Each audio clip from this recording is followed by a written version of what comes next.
Buenas tardes, Namo Pho. Venerable maestra Dhammadina, queridos alumnos argentinos, continuamos la explicación del Sutra de los 8 despertares de los grandes seres. Todos recibieron por WhatsApp, grupo. Sí. Quiero leerlo, el primer despertar y el segundo. Solo leerlo nada más. Primer despertar. El mundo es impermanente, anicca. La tierra está llena de peligros y expuesta a la destrucción. Los 4 grandes elementos son sufrimiento, dukkha, son suñña. Los 5 agregados skandhas son no-yo, anatman. Surgen y cesan. Están en constante transformación, son irreales, son dependientes. La mente es la fuente de todo mal, el cuerpo es reunión de impurezas. Meditando, reflexionando así, nos liberamos gradualmente del ciclo de nacimiento y muerte, samsara. Segundo, saber del despertar. Muchos deseos producen sufrimiento. El ciclo fatigoso de nacimiento y muertes es generado por la codicia, trishna. Pocos deseos no producen sufrimiento. Nos hacemos dueños de nuestro cuerpo y mente.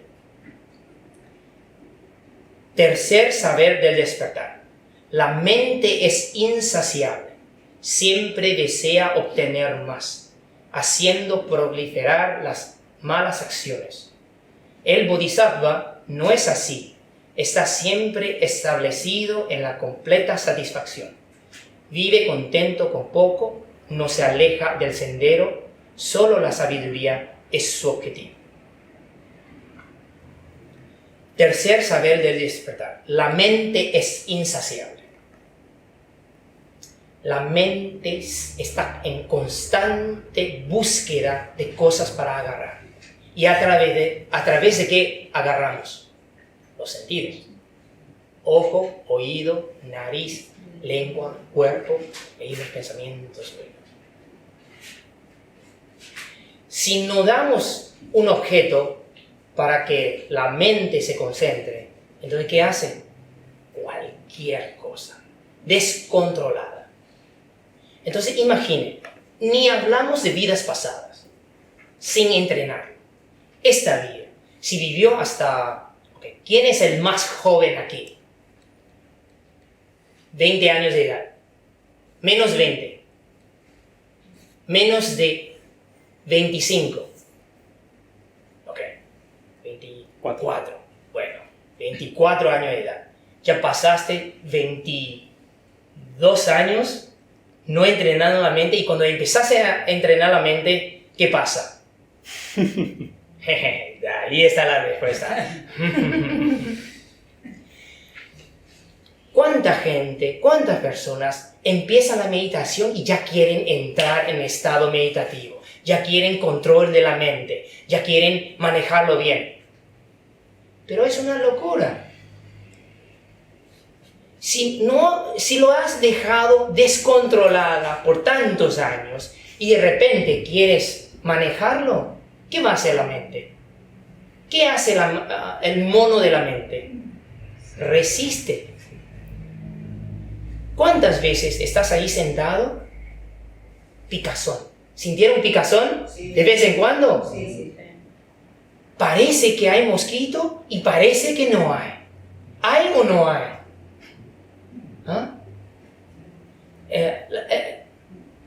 Las piernas duelen, sí.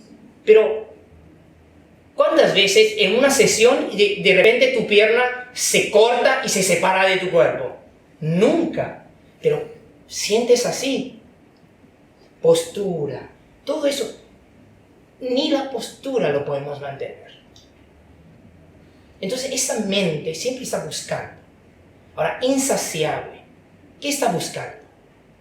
Buscando algo que puede sentir como un estímulo. Eso es lo que la mente busca. ¿Y qué hacemos en este mundo? Globalización y consumismo. Le damos juguetes. todo el tiempo. Este juego, este experimento de consumismo, ¿cuándo se empezó? Yo diría revolución industrial. Empezó ahí. Abundancia. ¿Okay? Y entonces invenciones tras invenciones. ¿Okay? Entonces inventamos cosas para ocupar la mente. ¿Cuántos años ya salió el iPhone? ¿Saben? 10 años. Este es el 11 años. ¿Okay? Y todos los smartphones. ¿Nos ha traído felicidad? Yo creo que ya van a tener nombres para enfermedades relacionadas con los celulares móviles. Okay. Es decir, creemos que estamos solucionando problemas, pero la verdad estamos creando más problemas y más enfermedad. Y en vez de entrenar la mente, estamos desentrenándolo. Okay. La mente es insaciable. Es como tomar agua salada y querer sacar la sed. No se puede. Y una información más. Es como hace calor y quieres quitar la sed con agua fría. ¿Sabe qué pasa? Sientes más sed. Porque agua fría entrando en el cuerpo, tu cuerpo tiene que recompensar. Entonces, ¿qué pasa? Surge más calor de tu interior. No te quita. Solo la sensación en la lengua, en la boca, uno cree que está más frío. Pero al entrar a tu sistema, ¿le hace más bien o mal? Mal. Todas las personas que entienden energía o medicina china saben esto. ¿Okay? Entonces todos los padres chinos desde pequeño nos dicen, papá o mamá nos dicen, no tome algo frío cuando tienes mucho calor. No hagas esto, porque te hace mal. Choca tu cuerpo. Es muy impactante la diferencia de temperatura.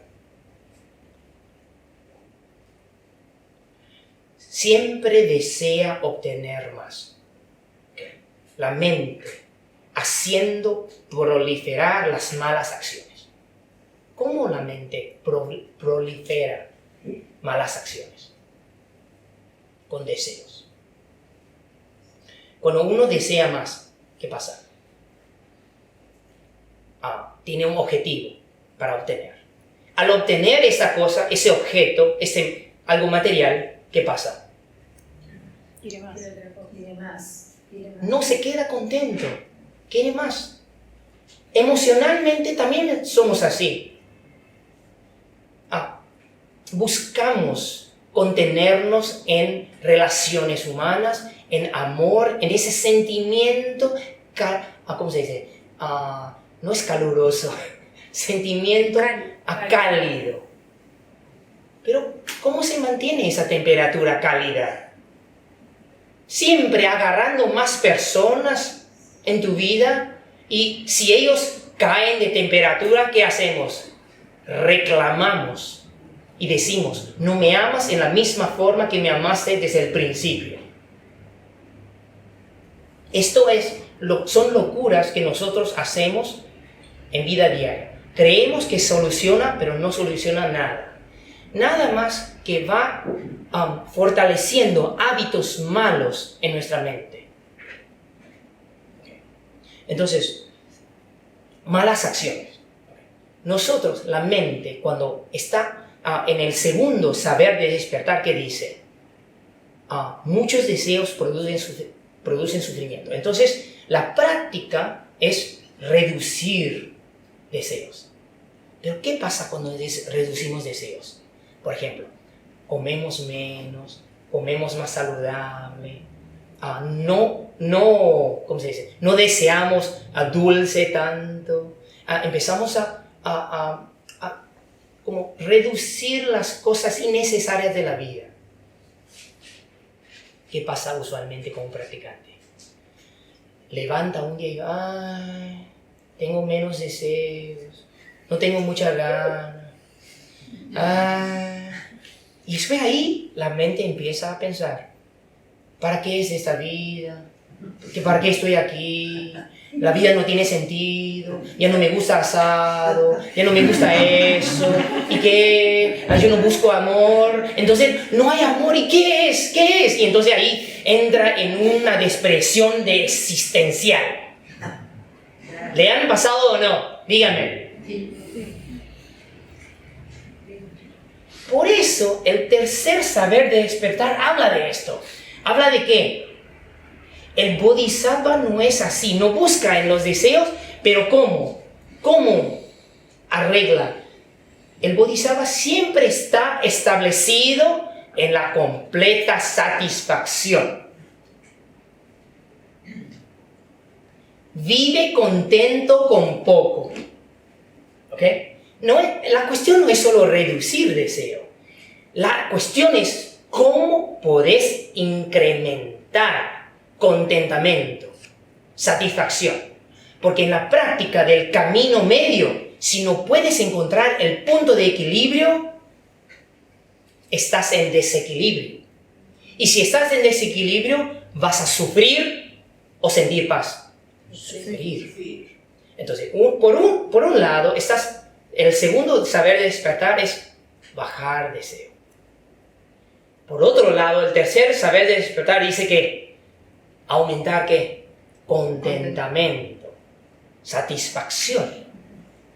Ahora alguien dice, pero maestro, yo no tengo buen trabajo, odio a mi jefe, tengo una pareja del infierno, mis hijos no me escuchan, todo esto, ¿cómo puedo sentirme contento en la vida?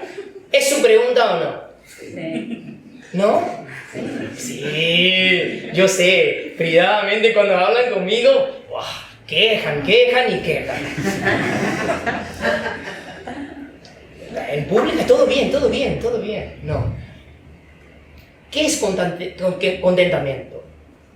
Satisfacción, según la práctica y el camino indicado por el Buda, no tiene que ver con cosas externas. Vamos a explorar si es posible encontrar contentamiento en sí mismo. Por ejemplo, supuestamente, cuando te despiertas a la mañana, ¿qué estás haciendo? Te levantas, ¿no?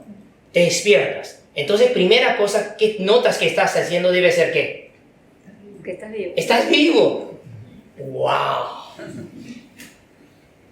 Hagan el ejercicio. ¡Wow! Estoy vivo. Háganlo forzado. Estoy vivo. Estoy respirando todavía. No importa, hágalo, porque un día vas a sentir, wow, Buenos Aires, aires buenos. Para saber Buenos Aires, tienes que respirar. Primero es respirar. Un día más para trabajar con la mente. ¿Eso es alegría o no? Sí. Sí. Ahí, primero. Segundo, te tiene que levantar, ¿no? ¿Quién no se puede levantar de la cama? Levante la mano. A veces. No, pero estoy hablando no poder levantar en el sentido que físicamente no poder levantar. ¿En qué sentido? ¿Quiénes aquí han estado como enfermo, con problemas y no puedes levantar sin que alguien te ayude? ¿Le ha pasado una vez? Ok. Aquellos que levantaron la mano, ¿ustedes saben lo que estoy hablando? Poder levantar el cuerpo de la cama. ¿Sabe cuánta energía cuesta esto para el cuerpo? Es increíble. No es fácil. No crean que eso es poco méritos. Es difícil. Solo tiene que ir al hospital, hablar con alguien ahí, reposado, y dice, ay, cómo me gustaría caminar, pero es algo tan fácil. No es tan fácil. La semana pasada tuve un alumno que tuvo un accidente. le chocó una motocicleta y una pierna está en yeso. Una pierna, no dos piernas, una pierna solo. Solo para levantar de la cama, ir al baño y hacer la cosa. Ya es una batalla. Me dice que suda cuando hace ese ejercicio. Es decir, uno cuando tiene movilidad, no hay que agradecer, no hay que sentirse contento. ¿Por qué tomamos esas cosas tan normales y como, así? El día que no tienes esto, vas a saber cómo sufres a no tenerlo. ¿Por qué no agradecemos esto mientras lo tenemos? Y tal vez no va a llegar el día que no vamos a poder disfrutarlo. Y por lo menos entendiendo cómo es, un día tal vez que nos toca no poder disfrutarlo, por lo menos vamos a desear que los otros puedan tenerlo. ¿Me entienden lo que estoy diciendo? Contentamiento es algo de uno mismo y también puede convertirlo en empatía. Empatía por el otro. Sin empatía no hay compasión. Entonces, ver a los otros que no pueden hacerlo, uno tiene que pensar, ¿qué cosa? Puedo levantarme. Levantar. ¿Qué hacemos? Cepillamos, después comemos. ¡Wow! Comer. Primero, para comer, ¿qué necesita primero? Comida. No te ocurren esas cosas, porque están acostumbrados. Aquí, Argentina es un país de abundancia. Tienen todo. Pasar hambre es algo que le ha ocurrido en la cabeza últimamente. ¿No? Pero hay personas que pasan hambre, ¿o no? Sí. Todos los días. Sí. En Argentina. Sí. Entonces, al poder tener comida, uno no debe estar contento. Sí, hay que agradecer. Sí. Ahora, en el punto de vista budista, no agradecemos a cualquier persona, sino agradecemos a todas las condiciones que hizo posible para tener esta comida.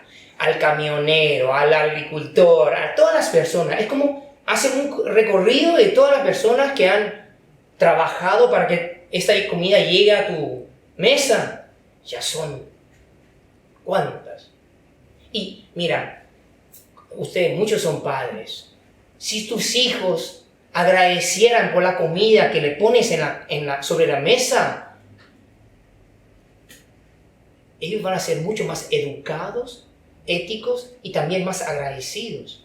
No tiene que decir a tu hijo o tu hija, ¿me vas a cuidar cuando estoy viejo o vieja?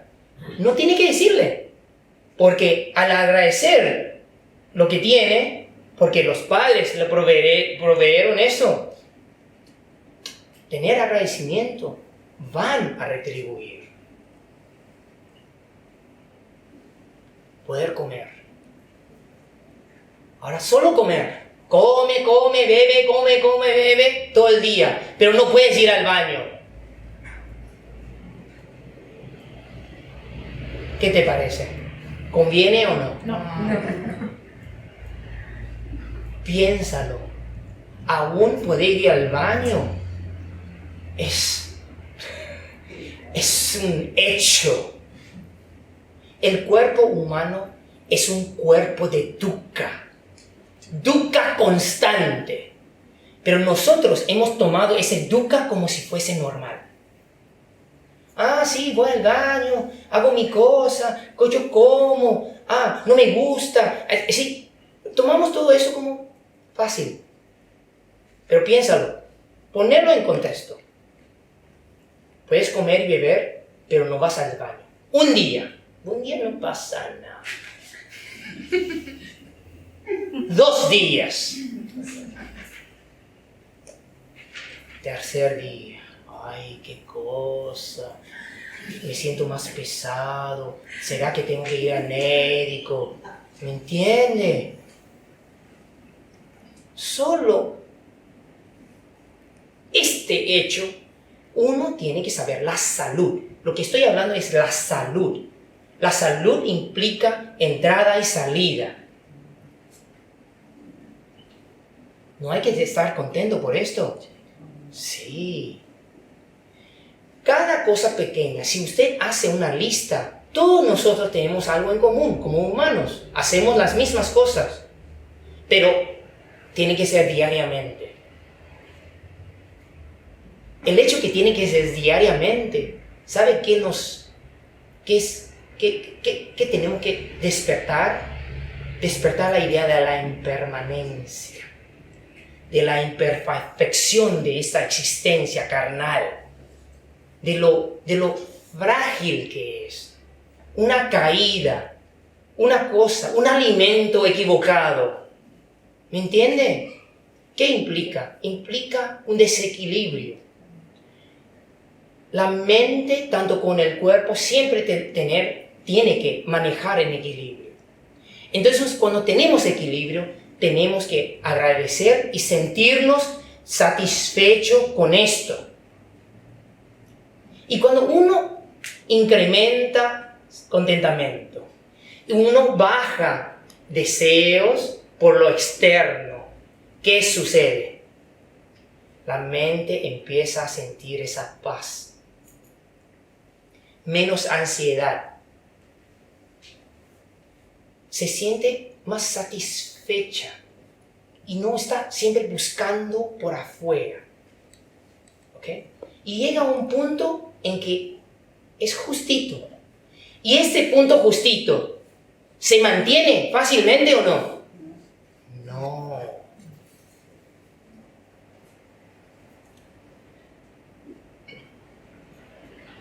En ese tercer saber de despertar, ahí el término, el bodhisattva no es así. ¿Qué es un bodhisattva? Es un ser que aspira hacia la iluminación. Entonces, en ese sentido, todos nosotros somos bodhisattvas, pero de muy bajo nivel. Tenemos esa aspiración, pero no tenemos ese nivel para mantenerlo. Es como estamos entre bodhisattva y una mente caótica, así. Estamos queriendo y no pudiendo alcanzar, pero por lo menos aspiramos hacia eso. El bodhisattva maneja deseos y contentamiento. Y eso es un manejo que tiene que ocurrir todos los días. Tienen que aprender a incrementar su contentamiento, su satisfacción y al mismo tiempo bajar los deseos. Volver a lo necesario, no a lo extra, a la abundancia, a la indulgencia. La práctica de un bodhisattva, por lo menos según en la tradición Theravada y Mahayana, según lo que yo entiendo, el practicante bodhisattva basa su práctica en ¿qué? Camino hacia la liberación.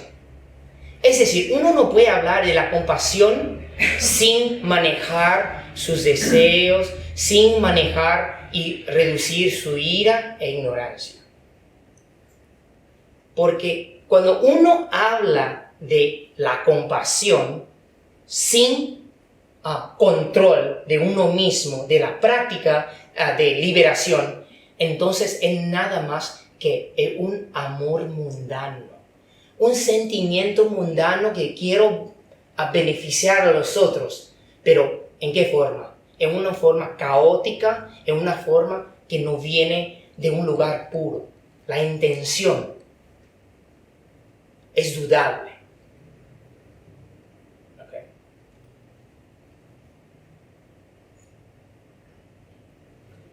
Comer y dormir es clasificado uno de los 5 deseos mundanos. Okay. Tenemos ¿cómo se dice? La búsqueda de riqueza, de fama, ¿cómo se dice? Placeres sensuales, y también hay comer y dormir. ¿Cuál es la diferencia entre el cuerpo humano y un coche? Le pones nafta a un coche, ¿ok? Y llena nafta y sigue llenándolo. ¿Qué pasa? Nafta sale del coche y ahí lo cierras. El auto solo puede retener lo que pones adentro. Pero el cuerpo humano es otra cosa. Metes comida, un chocolate. Y no es un chocolate, estoy hablando un chocolate. 2 chocolates. 3 chocolates. 4 chocolates. Mira, cuando la mente es insaciable y no sabe cómo parar, uno lo llena, lo pone, ingiere, y hasta que no hay un fin. Pero ¿qué pasa? No es como un coche que sale, se reserva la energía. Y ya no es saludable. Pero ¿en qué sentido puede hacer malas acciones? ¿Ustedes saben?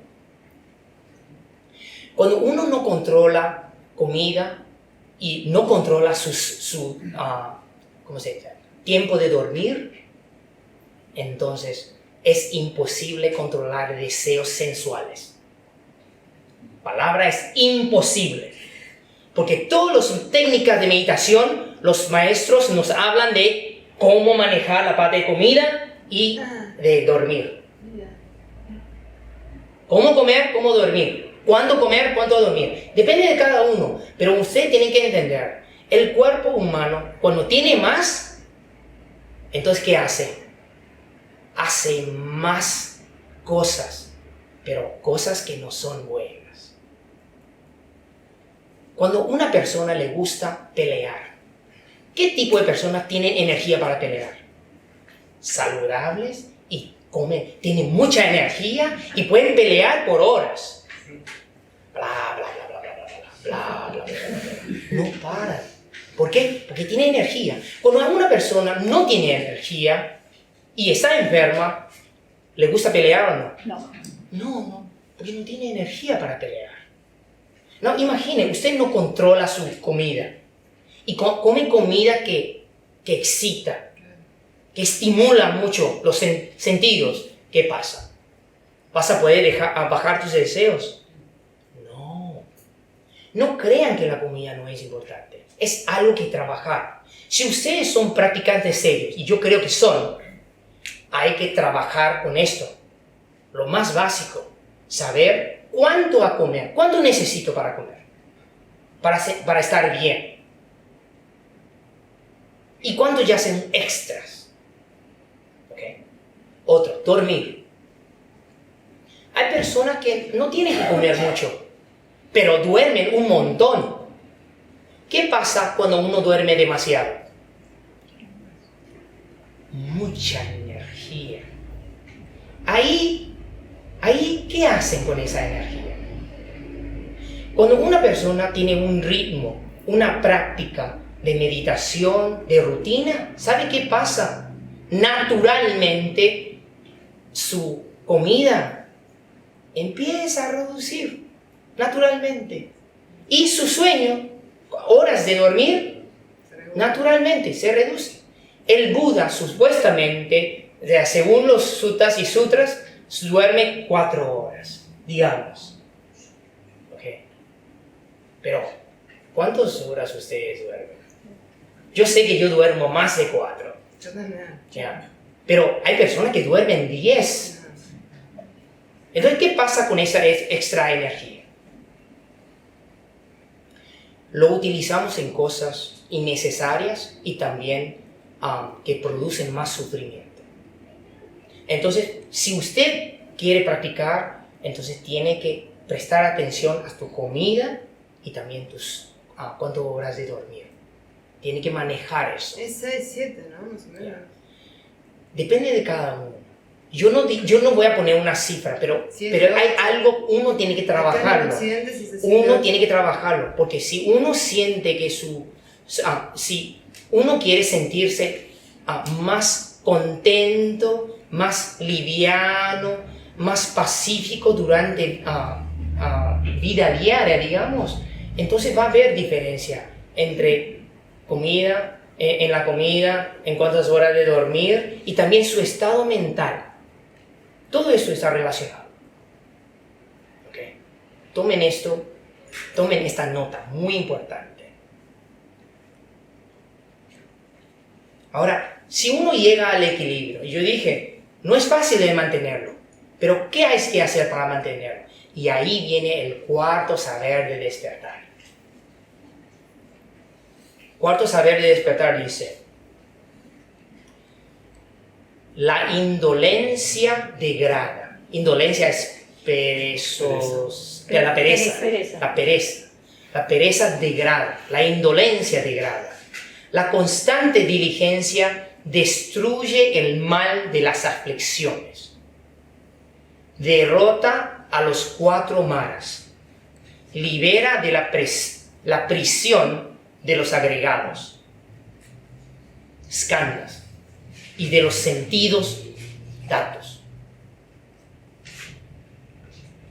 Una vez que uno baja deseo, aumenta su satisfacción y hay que empujar esto con la energía de la diligencia.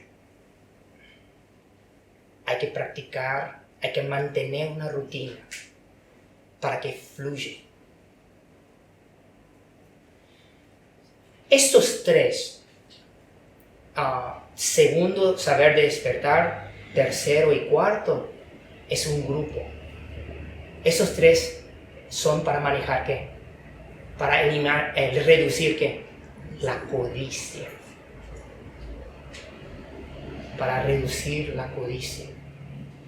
Si uno sabe solo disminuir deseo, pero no puede aumentar su contentamiento, no va a poder fluir. Pero si uno disminuye, aumenta, encuentra ese punto de moderación, pero sin diligencia, entonces es como sube y baja, sube y baja, o cae. No va a poder mantener. Esos 3 son muy importantes. Ahora, la constante diligencia destruye el mal de las aflicciones. Ahora, aquí dice 4 maras. Maras, en el sentido budista, mucha gente entiende Mara como un ser que obstruye la práctica del practicante. ¿Okay? Pero 4 maras, ¿qué 4 maras se está refiriendo? ¿Okay? Según los sutras, está hablando de aflicciones. Mara se puede ser personificado como un ser celestial o también puede ser entendido como que obstrucciones, impedimentos, ¿okay? Obstáculos de aflicciones. Eso, cuando uno tiene diligencia, es como uno ha podido llegar a una, ¿cómo se dice? Romper inercia. ¿Qué es pereza? Pereza es cuando uno está ahí, es como Garfield. ¿Ustedes saben Garfield, no? Sí. Bueno, ¿cuál es el característica de Garfield? Él está ahí, él no se mueve, con esos ojos medio abiertos. Eso es pereza. Ahora, cuando uno empieza a poner diligencia, ¿qué pasa? Los ojos empiezan a abrir, los movimientos, uno se pone a hacer, a practicar. Uno empieza el día, por ejemplo, arrancar con Bhutang Saranang Gacchami. Uno se conecta con triple joya. Y después uno recita, puede ser Om Mani Padme Hum, o practica meditación, está atento de su respiración y uno está caminando y ya está atento, practicando la atención plena y uno hace prosternaciones, pero uno tiene práctica, una constancia, una rutina. Y cuando se arranca esa rutina, inercia se quiebra. Y uno sigue. Y a veces eso llega a un punto en que, ¿qué pasa? Una caída. ¿Y qué tenemos que hacer? Levantarnos y retomar la rutina. No hay otro. Si uno no quiere desarrollar una rutina y quiere avanzar, no hay caso. Okay. Entonces, aflicciones. Mara, y hay otros sentidos de agregados. Forma, sensación, percepción y volición. Mente y cuerpo es un impedimento constante. La diligencia es para contrarrestar este obstáculo. Porque no nos dejamos, no nos rendimos al cuerpo y mente de imperfección, de dukkha. Nosotros tratamos de ir en contra y encontrar ese ritmo. ¿Qué otro Mara? Tercero, muerte. La muerte. La muerte es un obstáculo. ¿Ustedes creen o no? Sí. Sí. Miedo de la muerte y la muerte por sí misma. ¿Quién tiene miedo? ¿Quiénes aquí tienen miedo de la muerte? ¿Quiénes no tienen miedo de la muerte? La vez pasada ya pregunté. Especialmente los que ya han vivido casi muerte. Eso ya, es como ya sabes algo parecido. Pero la muerte, está llegando a ese estado. Eso trae un sufrimiento y un temor tremendo. Es un obstáculo. Hay que entenderlo. Hay que aceptarlo, como yo dije la última vez. Si uno no acepta su muerte y quiere vivir en la ilusión de escapar la muerte, entonces la práctica no se arranca. ¿Sabe por qué? Es como la leche. La leche tiene una fecha de vencimiento. Entonces sabes que tienes que tomarlo antes de sábado o si no, va a pudrir. Imagine teniendo en cuenta que tu cuerpo, y no sabemos la fecha de vencimiento, entonces cada día tiene que practicarlo como si fuese el último día. Por último, Mara, cuarto tipo de Mara, es el ser en el sexto cielo de la esfera o reino de deseo, que tiene un nombre Paranirmita Vaishavatim. Ese ser le llamamos, él tiene como un rey de un ser celestial.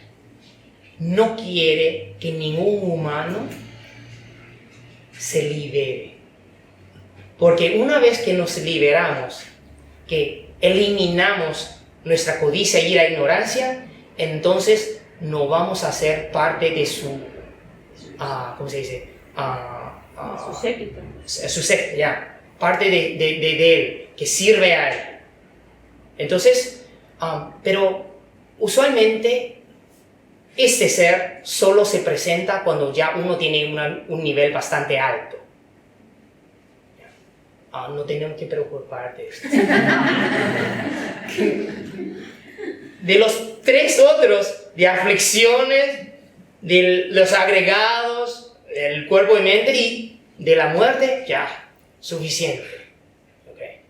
Entonces, la diligencia puede derrotar a esos cuatro maras y nos libera de la prisión de mente y cuerpo, agregados y de los sentidos. No hay otra forma de entender esto. Yo no puedo blanquear esto. Recuérdense, Yo sé que hay muchos pseudo explicaciones. No, no es tanto sufrimiento, sí hay alegría. Mira, si lo tomas así, tu práctica va a ser así también. Pero si ves la muerte como el precipicio, si ves este mundo de impermanencia y es samsara como el precipicio, entonces ¿cómo vas a practicar? Con mucha energía, con mucha gana, y no vas a buscar excusas. Alguien me mandó por WhatsApp, y no ustedes, que me dijo: maestro, me siento muy mal, estoy como un desastre, no puedo venir a la práctica. ¿Qué? ¿Se siente como un desastre? Y no viene. No viene. Y está bajoneado y no puede venir a la práctica. No. Entonces, ¿a dónde vas? ¿Vas a ir a bailar? ¿Vas a ir a hacer el chukundún?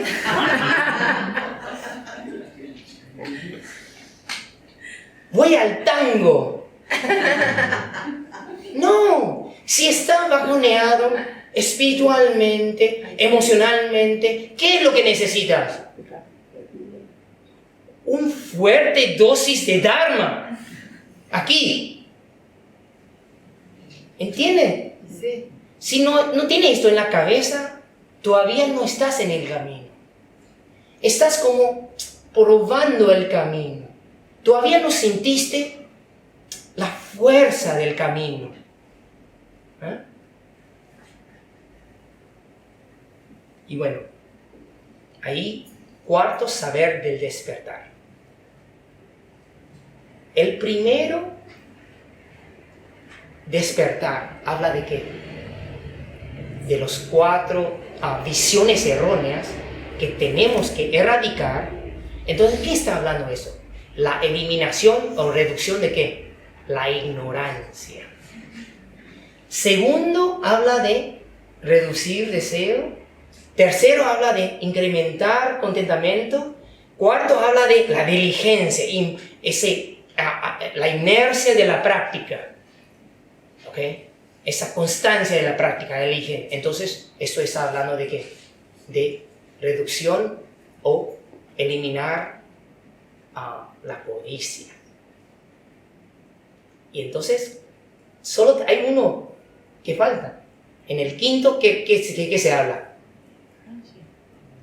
Que todavía no hemos tratado. La ira. Esto es la estructura que yo encontré. Y como yo les dije, yo leí este sutra 23 años antes, cuando era novicio, y no entendía por qué había 3 caracteres diferentes en la palabra de despertar. ¿Y cuál es la diferencia entre despertar y saber de despertar? La verdad es que este sutra tiene una estructura. Habla de eliminar la ignorancia, la codicia y la ira, y cuando está marcando esto, cambia el carácter. Okay.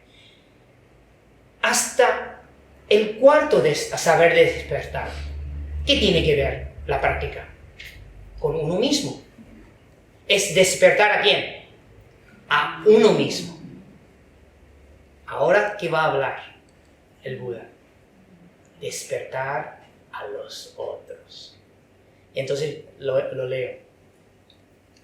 Quinto despertar.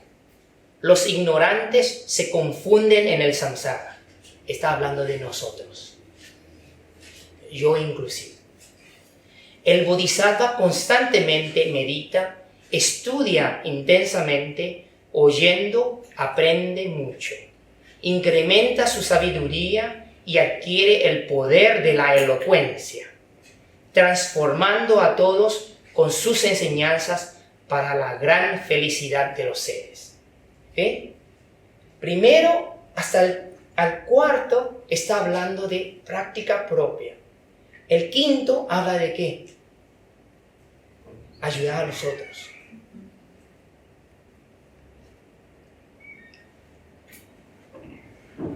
nosotros estamos confundidos, ya hablamos desde el primer despertar. ¿Okay? Ahora, el Bodhisattva practica, estudia y aprende mucho. ¿Por qué hay que aprender mucho el Bodhisattva? ¿Por qué una persona que quiere ayudar a los otros tiene que aprender mucho? ¿Por qué? Para contar con distintas opciones de cómo ayudarlo, distintos métodos. ¿Sí? Claro. Pero ya sabes mucho. Y por eso sabes esa respuesta. Mira, para la práctica de uno mismo, uno solo tiene que encontrar la técnica, el método que a uno le conviene y ya está. Uno puede practicarlo. Pero si quieres verdaderamente ayudar a los otros de diferentes disposiciones, entonces tiene que saber más. Más del método que te conviene a ti solo. Por eso hay tantas escuelas budistas. En el budismo no tenemos un papa, una jerarquía y esta persona dice y todos hacen las mismas cosas. No, tenemos diferentes escuelas, tenemos diferentes tipos de meditaciones. ¿Cuántos tipos de meditaciones? Yo les dije, en Sutra habla de 40 tipos diferentes objetos o métodos de meditación. 40. Para uno que tiene mucha ira, ¿qué practica? Metta Bhavana. Para uno que tiene una mente distraída, ¿qué practica? Anapanasati. Para uno que tiene mucho deseo sexual, ¿qué practica? Meditación sobre las impurezas.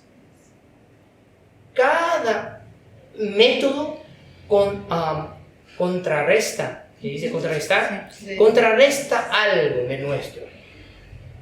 Entonces, un practicante aprende mucho para poder ¿qué? Ayudar a diferentes disposiciones. Ahora, incrementa su sabiduría y adquiere el poder de la elocuencia. Incrementar sabiduría. ¿Es importante o no? ¿Cuántas madres y padres quieren que sus hijos aprendan? Todos. Pero ¿cómo lo enseñan? Así. Tiene que escucharme. Eso no es sabiduría. Sabiduría es observar, entender y dar el remedio adecuado a esa persona. ¿Existe un remedio que cura todas las enfermedades o no? No. No. Ahora, otra pregunta. ¿El médico necesita sufrir todas las enfermedades para curar enfermedades o no? Tampoco. Solo el médico tiene que entender las causas. Primero es identificar la enfermedad. Segundo, causas de las enfermedades. Y ahí puede prescribir remedio. ¿Por qué es importante la elocuencia en enseñar a alguien? Para atraer. Para poder comunicar. Pero para comunicar, ¿qué es lo que requiere de uno? ¿Qué les parece? Estar convencido. Estar convencido. Ok, bueno, estar convencido y ¿qué más? Primero saber. Saber. ¿Qué más? Empatía. Empatía con el otro. ¿Qué más?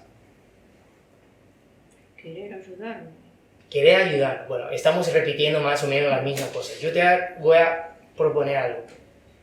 Para tener elocuencia, el que está comunicando tiene que tener humildad. ¿Qué significa humildad cuando uno está comunicando una idea? No tiene la expectativa de que los otros van a tomar su palabra así. En la antigüedad, ¿cómo eran los profesores? Aquí tenemos a unos docentes, ¿no? ¿Quiénes? No tengan vergüenza. Levanten la mano los que son docentes. Yo soy docente. Ok. En la antigüedad, los profesores tenían autoridad. Yo digo, ustedes hacen. Orden y ¿cómo se dice? Movimiento, ejercicios. Obediencia. Entonces, cuando obediencia. Entonces, cuando el profesor enseña y los alumnos no entienden, ¿qué dicen los profesores en la antigüedad? ¡Ay, qué estúpidos son los alumnos! Hoy día, la educación, ¿qué nos dice?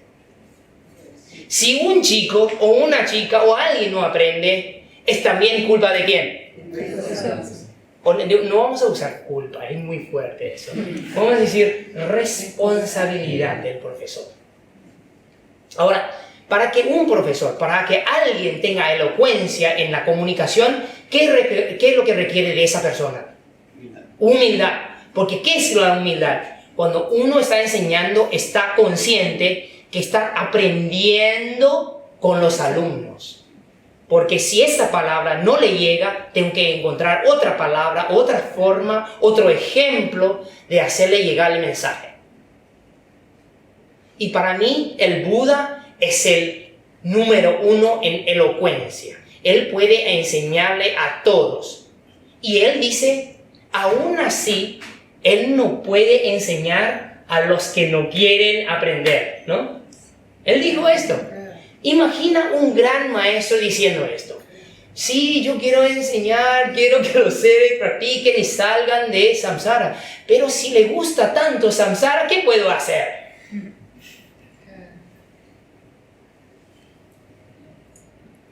Entonces, ¿por qué? Y con elocuencia, los bodhisattvas enseñan a los seres transformando a todos con sus enseñanzas. ¿Para qué? ¿Para qué fin? Para la gran felicidad de los seres. Esa gran felicidad, ¿sabe qué estaba apuntando a? No felicidad mundana. No que vas a encontrar amor de tu vida. No que vas a encontrar la riqueza de tu vida, tu casa, tu mansión. No tiene nada que ver con lo externo. Encontrar la paz, la quiesencia. ¿Y qué es eso? Nirvana o Nibbana en Pali. Para llegar a la liberación, Nibbana. Esto es budismo. Nada dulce, nada salado. Agua tal como es. Bueno. Voy a leer el 6º despertar porque ya hablé por 1 hora. Y creo que están bastante cansados, ¿no? ¿No?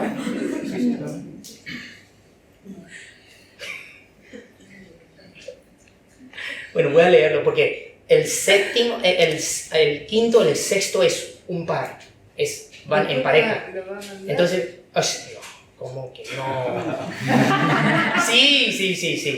No hay que compartir. Lo voy a mandar por WhatsApp después. El 6º, saber de despertar. Ahí ya dice saber de despertar. Dice, la penuria de la pobreza genera mucho rencor. Y sin saber, lo conduce a las condiciones nefastas. El bodhisattva dona con equidad tanto para el amigo cuanto para el enemigo. No toma en cuenta las ofensas pasadas ni detesta a las personas malignas. El 6º saber de despertar es para contrarrestar ¿qué? La ira.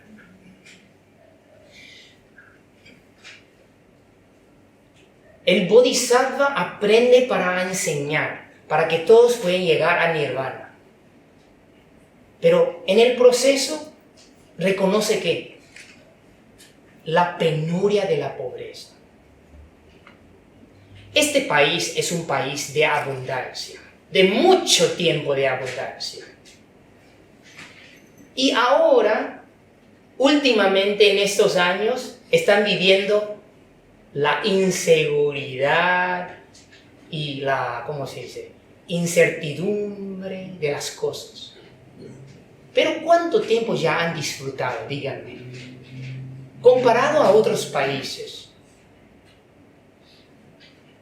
la pobreza te pone en un estado mental tan bajo de inseguridad, porque uno no sabe qué va a pasar el día que viene, no sabe si va a tener comida el mes que viene, no decimos el día que viene, pero el mes que viene, no sabe si va a tener trabajo, no sabe,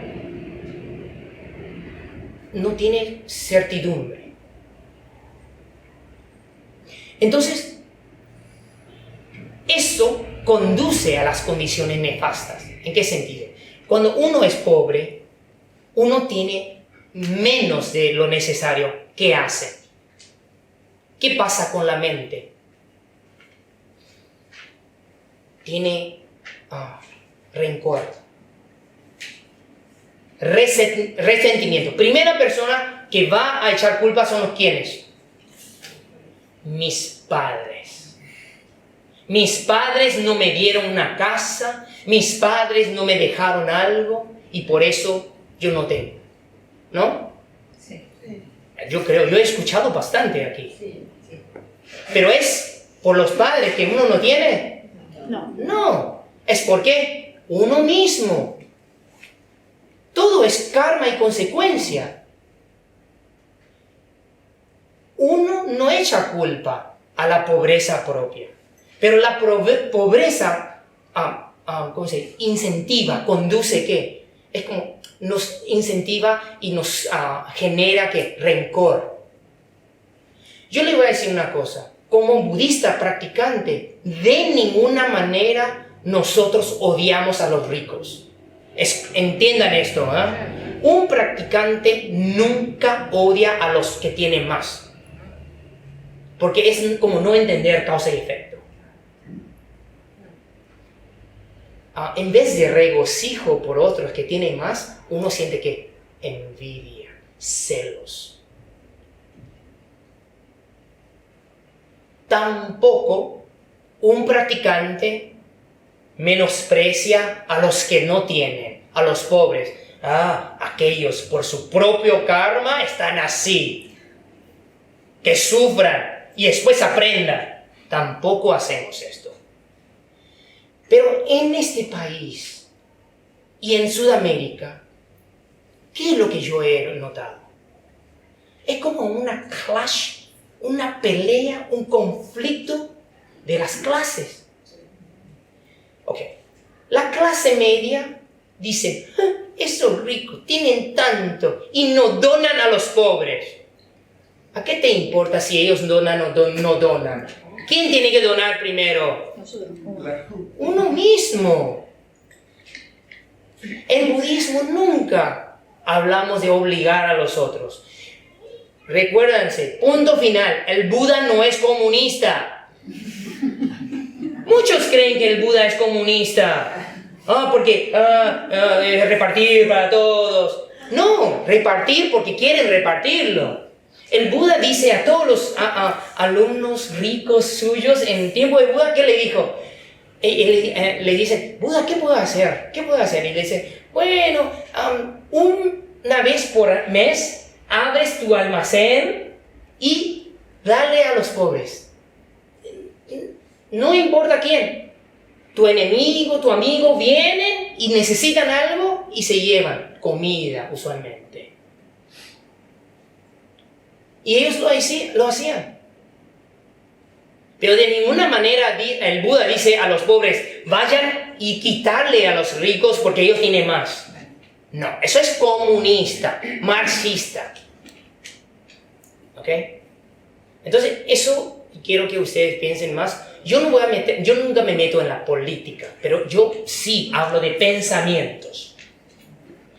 Cuando yo veo un practicante quejándole a los ricos, o otros quejando de los pobres que solo quieren asistencialismo, no entienden nada. No, uno tiene que verlo desde el punto de vista de uno, ¿qué es lo que puedo hacer? Si yo soy pobre, tengo que ser ¿qué?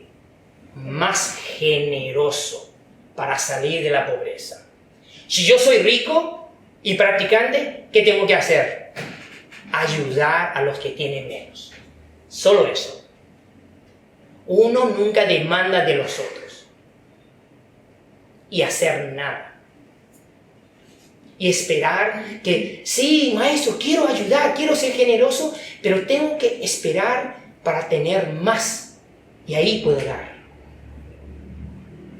Cuando uno espera, nunca llega el momento. Porque la generosidad en budismo, ¿qué significa generosidad? Una sonrisa, un apoyo, un gesto, una amabilidad, una palabra de aliento. Todo eso son generosidad. Lo que tienes, lo que puedes ofrecer, desinteresadamente. Es una palabra importante. Desinteresadamente. No buscar retorno. Uno dice, buen día, y la otra persona está con un mal día y dice, y uno dice, ¿cómo dice? Qué mal educado. Yo le saludé, yo le ofrecí alegría y me devolvió con negatividad. Yo no quiero nada que ver con esa persona. No, eso no es generosidad. Generosidad se hace unidireccionalmente. Recuérdense de eso. No hay expectativa del retorno. Entonces, ¿qué hace el Bodhisattva? Y ahí continúa. El Bodhisattva dona con equidad. Tanto para el amigo cuanto para el enemigo. Wow, ahí cuando leí esto le puse ahí yo escuché sí. Mira, ¿es fácil o no dar a tu amigo? Sí. Facilísimo, ni pensar, ojos cerrados, ahí ya, tome. Pero cuando te peleas con esa persona y te quiere sacar algo, te necesita algo, ¿y qué pasa? No sé. Lo pensaba. No sé, tengo que pensarlo.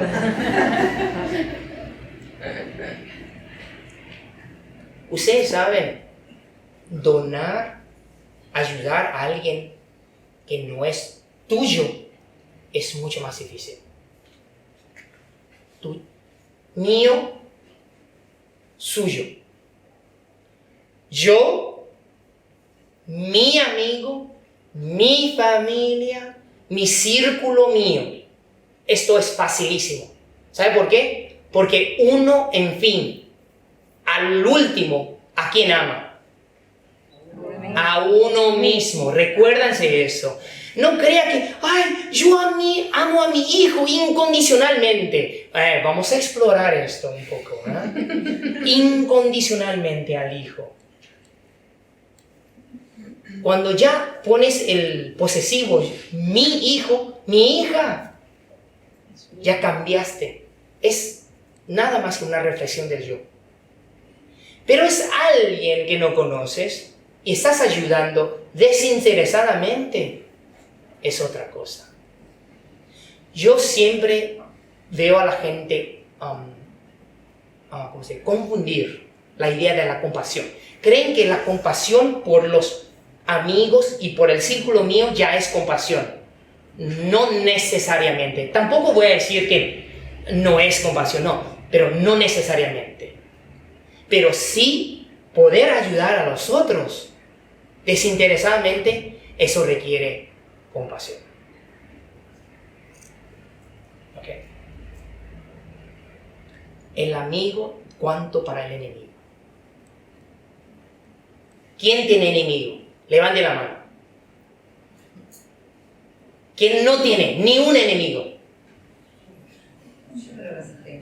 Y alguna habrá. Ok, ahora la definición del enemigo. Ahí está. Vamos a definir qué es el enemigo. Según el Buda, el enemigo es nada más que un sentimiento de enemistad, de rechazo por alguien, algo. Así. Es una sensación desagradable. Así. No le quieres matar, pero tampoco quieres estar con él.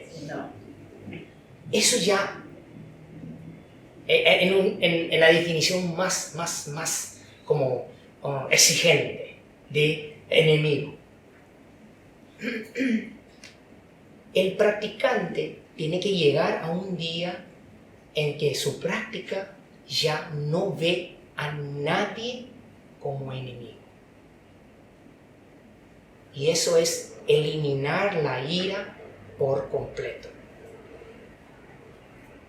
Entonces aquí dice, donar a ellos igualmente, no tomar en cuenta ¿qué? Las ofensas pasadas, cómo te ha dañado.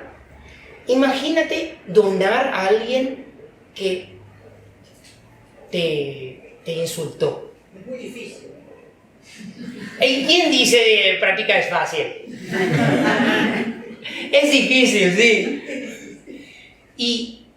Y tenemos que saber, es difícil, pero ¿es imposible?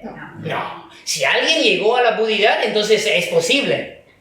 Si hay tantos liderados, arahats, alguien, el primer fruto, segundo fruto, tercer fruto, sí, hay posibilidad. Pero tenemos que trabajarlo. Pero no autojustificarse. Porque si creemos que la ira es externamente incitada, entonces ya no estamos entendiendo qué es la ira. La ira es algo interno. Solo con condiciones externas se surge, digamos. Pero si uno no tiene ira interna, ¿alguien te puede hacer enojar? No. ¿Surgir la ira? No se puede. Las ofensas pasan, es decir, si alguien te trató mal, te habló mal, y todavía puedes ser generoso. Ahora, ni detestar a las personas malignas. Mira, aquí en Sudamérica siempre estoy escuchando, ¡ay, miraste, maestro, usted sabe la noticia más grande! ¡Ese es un corrupto! Y me hablan del corrupto. Que ese corrupto debe ir al infierno y que le tienen que cocinar, le tienen que hacer esto.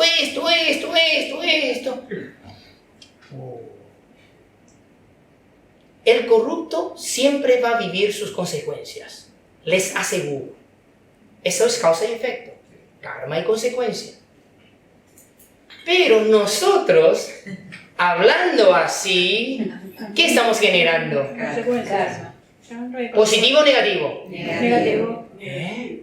¿Ayuda o no? No. Ahora, no estamos diciendo que seamos necios y no saber quién es corrupto. Te roban aquí, te roban ahí, no te das cuenta. Eso es ser estúpido y necio. No estamos hablando de eso. Estamos hablando de saber, pero no meternos en la ira. Votamos a quien votamos, pero no nos ayuda si estamos sintiendo odio, enemistad, ira por aquellos que tienen acciones, las personas malignas. Ira contra personas buenas es ira. Ira contra personas malas también es ira. Si entienden esto, ya no se van a autojustificar en nada. Pero va a ser muy difícil para los argentinos. Porque no criticar con un poquito de pasión es como contentamiento. ¿Me entiendes? Sí, totalmente. ¿Cómo sostengo eso? No sentir tanta injusticia. No. Ahora, específicamente, ¿está bien o no ir en protestas? Está bien. Sí. Pero ¿con qué actitud?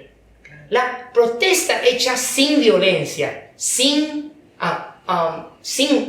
protesta de resistencia de no violencia, no es la misma cosa que ir, quemar, romper calle, insultar, gritar. No es la misma cosa. ¿Okay? Entiendan la diferencia. Como practicantes budistas tomamos acciones. adecuadas, pero con la mentalidad y actitud adecuada, que corresponde. Aquí dice, dona con equidad, o ser generoso con equidad. La verdad, no solo donar con equidad. Ustedes conocen los 6 paramitas. ¿Cuáles son?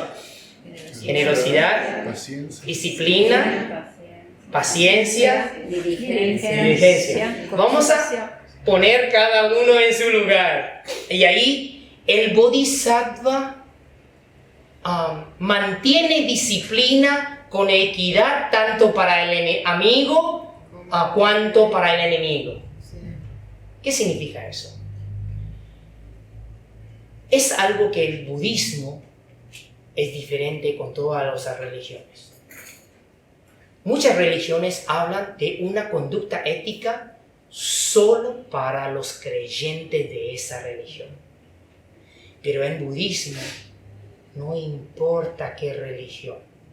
Si uno hay que mantener precepto es porque uno no quiere dañar a nadie, creyente o no creyentes de causa y efecto. ¿Entienden lo que estoy hablando? Entonces, cuando uno mantiene precepto, ¿por qué mantenemos precepto? ¿Por qué no matamos? ¿Por qué no mentimos? ¿Por qué no robamos? ¿Por qué no tenemos conductas inadecuadas, promiscuas y que dañan a los otros? ¿Por qué no practicamos conductas de infidelidad? ¿Por qué? Para no dañar. Para restringir nosotros mismos, para que vivamos una vida que no vamos a tener resentimiento, remordimiento de haber dañado a alguien. ¿Entienden lo que estoy diciendo? Porque ¿qué implica cuando nosotros robamos a alguien? ¿Sabe qué pasa que en la mente de alguien que roba?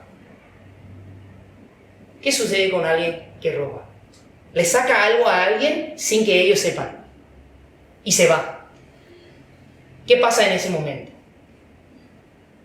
El miedo de ser descubierto.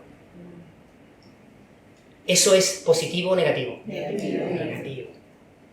Ahora, si esa persona roba y roba con constancia, entonces ese miedo es como un ciclo vicioso.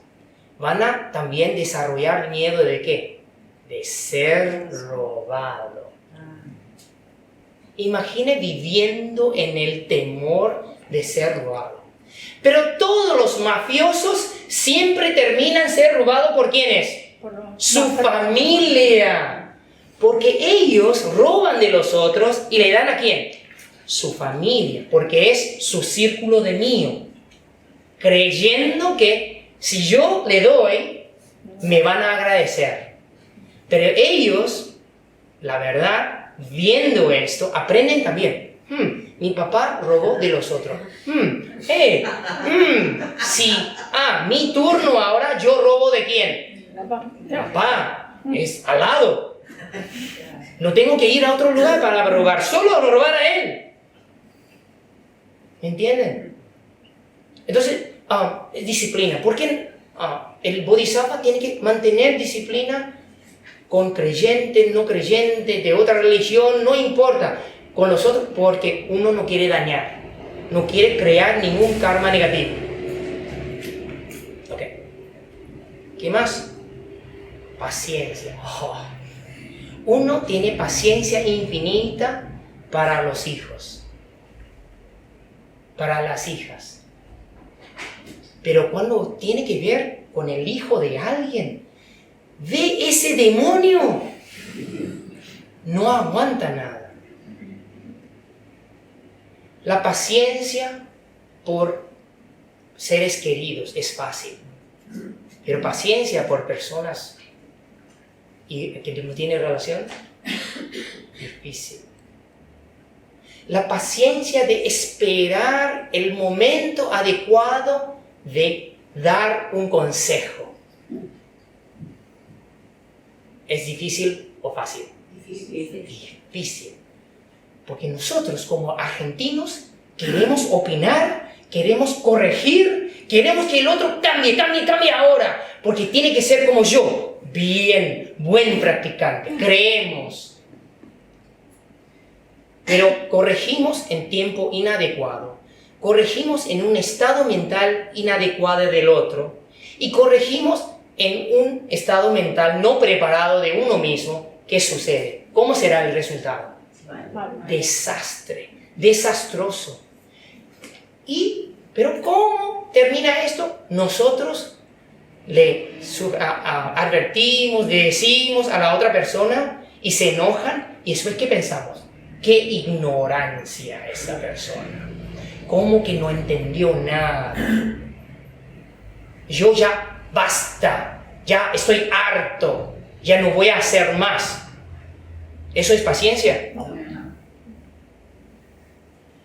Eso es como advertencia con arrogancia. Yo te estoy corrigiendo. Estás haciendo las cosas mal. Eso no es con compasión. Okay. Sea generosidad, sea disciplina, sea paciencia, todo eso requiere diligencia. Y la palabra diligencia en ese sutra son repetidas varias veces. Entonces el quinto despertar y el sexto saber de despertar habla de contrarrestar la ira. Y así vamos a terminar hoy, porque tengo que dejar aún una clase para la próxima, para hablar del séptimo y el octavo, y también la conclusión del sutra. ¿Está bien? Okay. Bueno, algunas preguntas que les surgen. Ahora ya son 5:23, pero dispongo de tiempo si quieren hacer preguntas. Una maestra, ¿usted quiere añadir algo? ¿Usted quiere? Do you want to add something to us? Okay. But feel free, if you think of something. Okay. Pregunta. ¿Qué pasa con las personas que involuntariamente tienen alguna acción como negativa? Como cuando decía lo de las personas que roban, como un cleptómano que lo hace. Bueno, Sí. Que lo hace pero involuntariamente. Sí. Hacer una acción negativa involuntariamente, ¿qué implica ya? Que tiene un hábito negativo. Okay. ¿Es posible tomar una acción sin ninguna conciencia? Piensa en eso. Mira, para hablar, yo siempre utilizo ese ejemplo. Para hablar, hay personas que dicen, mira, yo soy así, yo hablo directamente, yo soy muy honesto, yo no quiero dañar, pero soy así. Si eres mi amigo, tiene que aceptarme así. Entonces, tengo que aceptar que me insultes de vez en cuando y me corrige en la forma que me hace sentir como un pequeñito, como un niñito, ¿o no?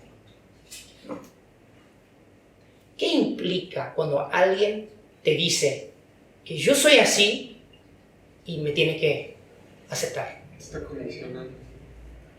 Pero dice que porque yo soy así. Es como no entienden cómo la mente funciona. La mente de compasión, cuando ve el sufrimiento del otro y quiere corregir, ¿qué sucede con esa mente?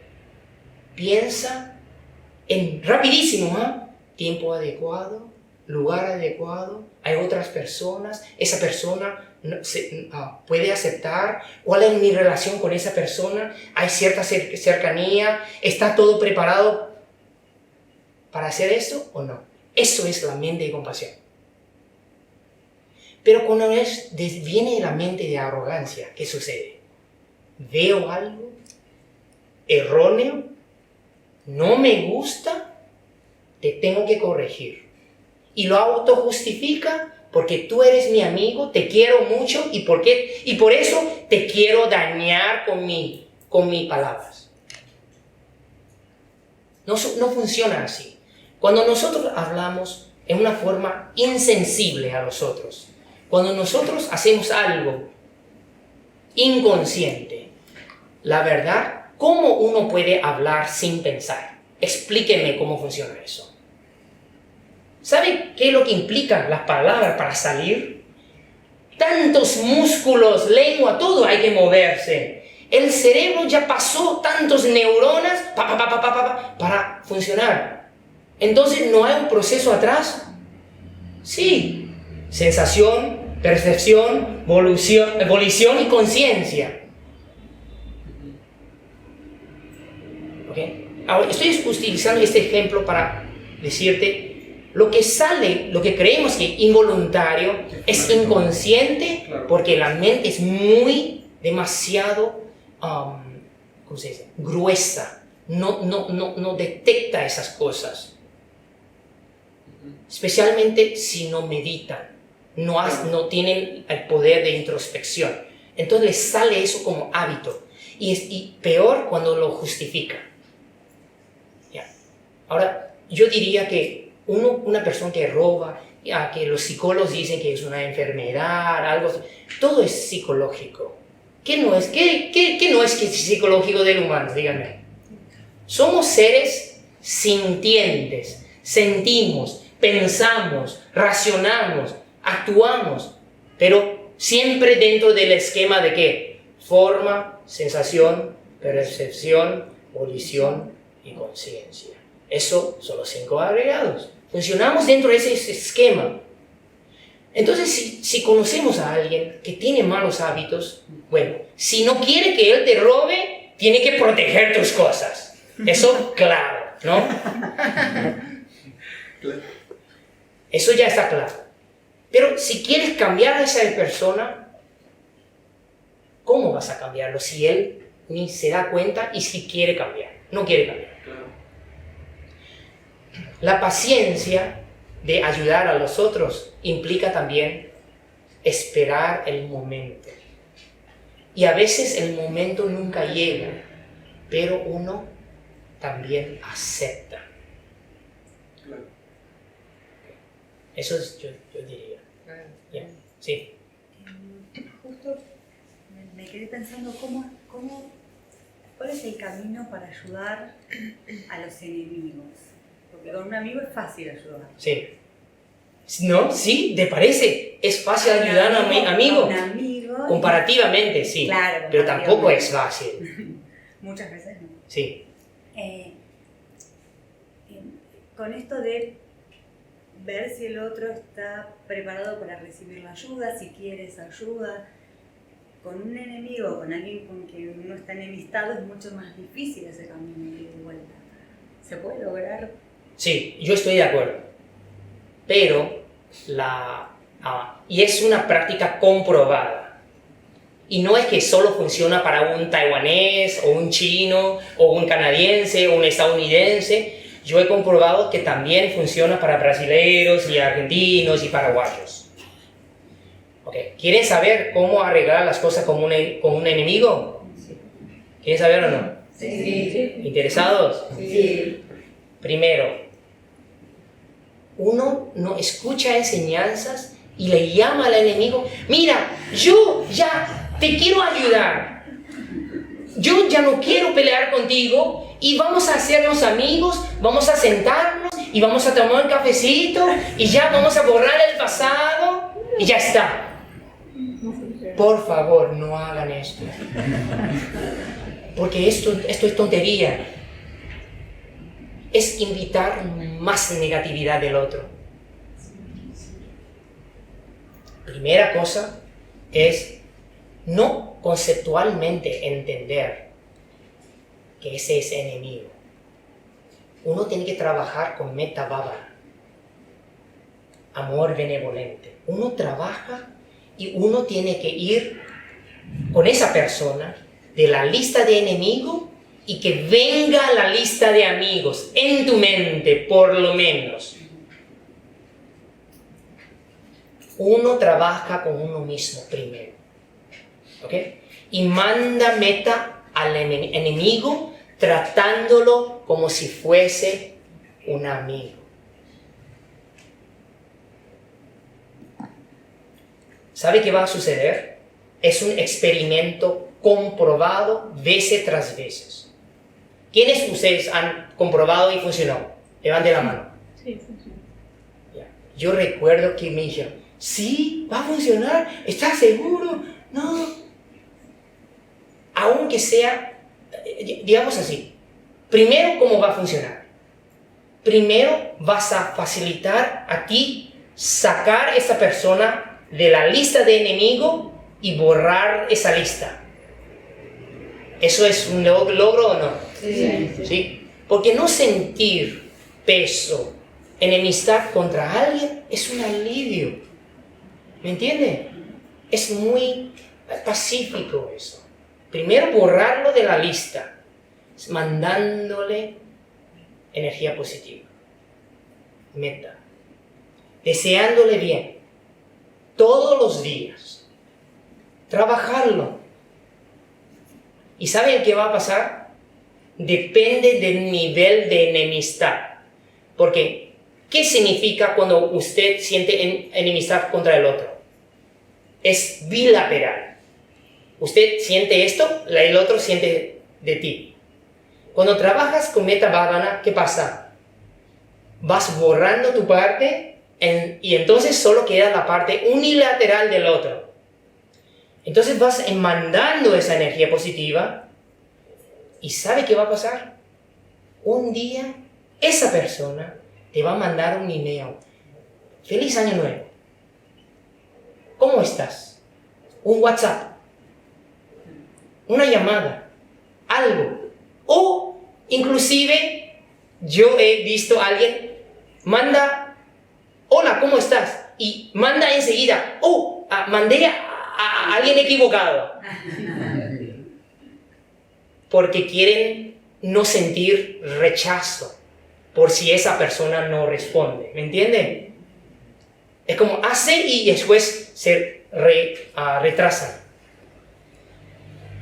Y ahí, cuando ves ese paso, ahí se abre posibilidad.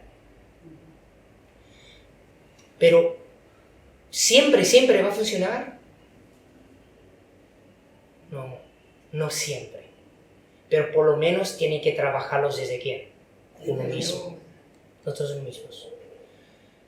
Porque, mira, con enemigos o personas que conocemos que no son familiares, esos aún son más fáciles. ¿Sabe qué es más difícil? Papá, mamá, hijo, hija, personas que te llamas mi sangre. Nosotros decimos, sí, todo bien. Y hay que trabajarlo.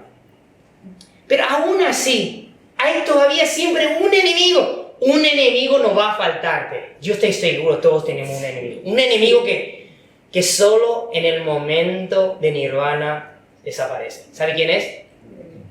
Uno mismo. La codicia de uno mismo. La ira de uno mismo. La ignorancia de uno mismo. Uno, en fin, tiene que enfrentar ese enemigo. De todos los enemigos que tenemos, la verdad, son reflexiones de quién? De uno. Nada más. Cortar eso del enemigo adentro y ya. No hay más. No hay más. Fácil, ¿no?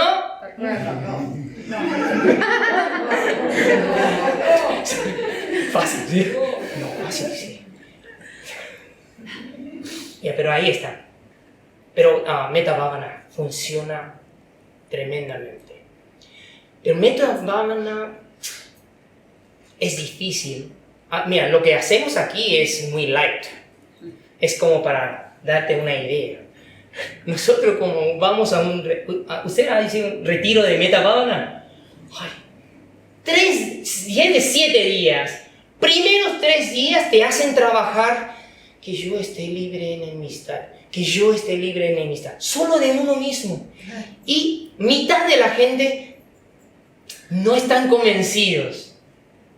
Es difícil a veces no sentir que uno puede estar sin enemistad. Porque si uno no es amar, uno no puede estar satisfecho de lo que uno tiene y en el momento es difícil de mandar metta bhavana pura a otros. Porque empieza de uno, de como un punto, y después se empieza a expandir a los otros. ¿Ya? Y hay que trabajar.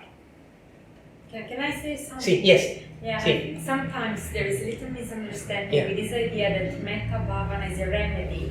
It's not a remedy when you're already sick. You have to practice so the illness does not arise. It's not an injection when you already have the enemy. It's not going to work if you already have an enemy. Okay, now I practice metta. It's too late. You're already infected. Mucha gente cree que metta bhavana es como un remedio. La verdad es ya está tarde porque ya hay una enfermedad. Entonces, lo que ella está diciendo es que uno tiene que hacer surgir metta bhavana. Porque ya teniendo enemigo, ya va en contra de metta bhavana. Yeah, I mean, the aim of metta bhavana is that then the concept of enemy does not arise. So it's not to destroy the concept of enemy afterwards, it's just to avoid the arising of the concept of being of enemy. No es destruir el concepto del enemigo, sino que trabajando con metta es sacar el concepto del enemigo. Pero siempre se empieza con ¿quién? Con uno. Uno mismo. Yeah. ¿Bien? Las palabras de la maestra. Yeah. Pero hay que trabajarlo, pero la transferencia de méritos, como hablemos, es muy fuerte. Transferencia de méritos sin hablar con el otro, funciona. La verdad, no funciona cuando hablas con el otro.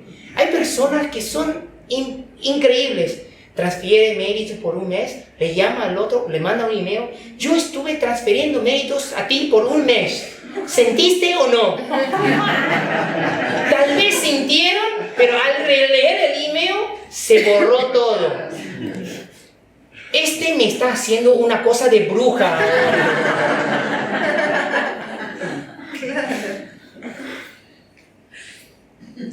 No se dice.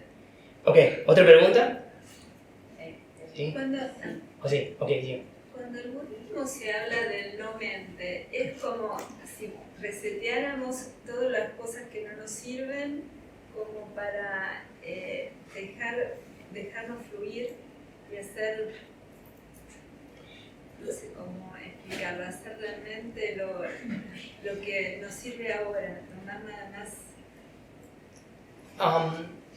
Nosotros usualmente la mente sea en el pasado, con pensamiento del pasado, con pensamiento de que puede ser del futuro, pero nunca en el momento, en este momento. ¿Ya? La verdad es, uno no puede no mente. La realidad de la conciencia fluye, es un pensamiento tras otro. ¿Ya?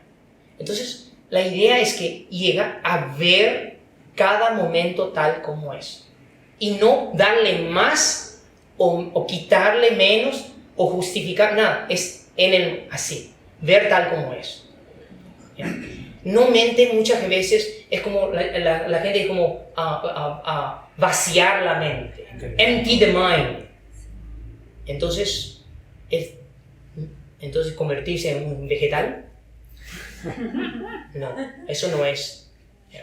No es por lo menos no es objetivo de la práctica hacia la liberación. ¿Cómo explicaría no mente en contexto Theravada? How do you explain no mind? I mean, ultimately speaking, no Yeah. mind. The mind only ceases when greed, hatred, and delusion end. So you don't take up any new mind in the present or in future existence. So the only time when the mind ceases is when greed, hatred, and delusion cease. Otherwise, it's impossible to have no mind. Yeah. Do you ¿Entendiste? understand? So it's like the cessation of the mind. So because mind is becoming, is existence. So the problem is not the mind, but the problem is to exist, to come into existence. So the only time when there is no mind or cessation of mind is when the causes for the mind to arise cease. So when you have no more craving and no more ignorance, then you have no more greed, hatred, and delusion, and then there is no reason for the mind to grab something into existence. So it just finishes. I don't know. Sí, Thank you. Can you ya. Y Gracias. eso es cuando uno trabaja en meditación y vipassana para poder llegar a ese estado de entender eso, tal como es. Claro, porque yo en aspecto budista, cuando veía lo de no mente, o sea, me llamaba la atención. Por eso Sí. que ¿Está hablando del sutra del sí, corazón? sí. No, en el sutra del corazón está... No, en esa parte no es así. Yo voy a agarrar aquí. Porque también dice, por ejemplo, No, aquí yo te voy a decir, el Sutra del Corazón, tal vez tengo que... Yo expliqué eso 2 o 3 años antes, pero tal vez tengo que explicarlo de nuevo. Mira, aquí cuando dice, no existe la forma, sensación, percepción, volición ni conciencia, ni ojo, oído, nariz, lengua, cuerpo ni mente, ni forma, sonido, olor, sabor, tacto ni pensamiento. sí, Cuando está hablando de esto, está hablando de que individualmente contacto significa, el ojo, objeto, forma y conciencia visual. Los tres tienen que ocurrir al mismo tiempo y eso llamamos surgimiento condicionado. Ahí contacto surge. Y cuando contacto surge, son debido a 3 cosas al mismo tiempo. Pero individualmente. Hay un objeto ahí, uno no lo ve, no hay un contacto. Uno ve, el ojo está direccionado a la forma, pero la conciencia visual no surge, tampoco hay un contacto. Cada uno por sí mismo, sin condiciones, no tiene una existencia inherente. Eso es lo que significa. Una experiencia nuestra, agradable o desagradable. Cuando surge en el momento, ¿qué tiene que pasar? Chocolate. Uso ese ejemplo. Chocolate y sabor. ¿Ok? Conciencia gustativa. 3 cosas surgen en el mismo instante para que sentir algo. La sensación agradable o desagradable. ¿Ok? Pero solo tener un chocolate ahí, pero no lo comes, ¿vas a saber el sabor o no? No. Entonces, ¿dónde está la realidad del sabor del chocolate? Existe.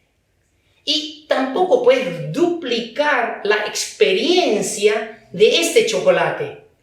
Duplicar en la misma magnitud. No es posible, porque depende de tu estado. Por ejemplo, estás alegre y satisfecho comida y comes algo. Chocolate. Me dejó, él me dejó, ella me dejó. El chocolate, así. Totalmente diferente sabor. Entonces, ¿dónde está la realidad del sabor? ¿Dónde está la realidad de la conciencia gustativa? ¿Dónde está la realidad del gusto? Nosotros creemos que hay una realidad. La ignorancia es seguir creyendo eso.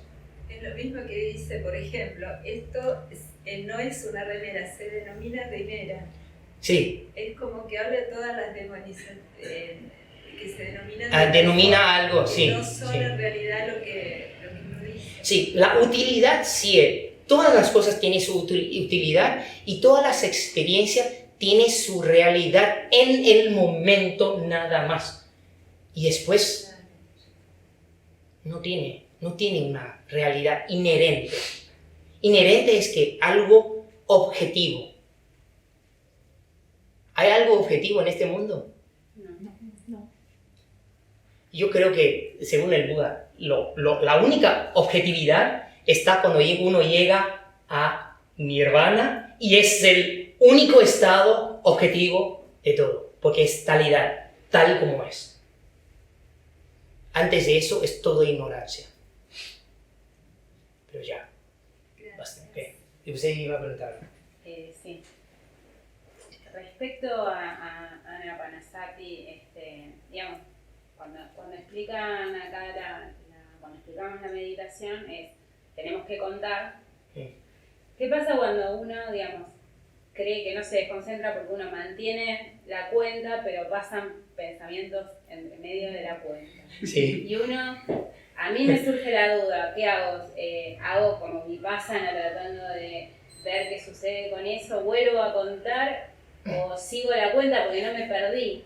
Sí. Es No. muy tonta la pregunta, pero ¿Sabe qué implica esto? Sí. Que está trabajando muy bien tu mente y ya el mono consigue escaparse en el medio.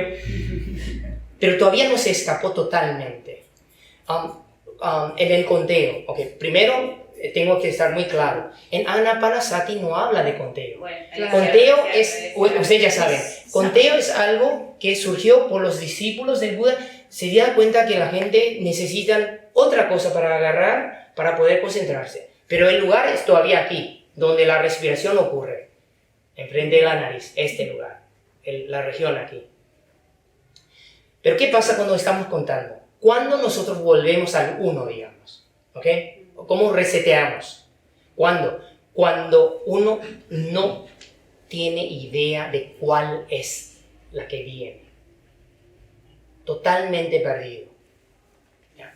Así. Pero es muy... Sí, si usted notó ese ladrón, ese mono, así, entre el 1 y el 2, y así fue, es porque tu mente está atento y ya sabe cómo delegar energía al monito. ¿Entiende? Pero solo seguirlo.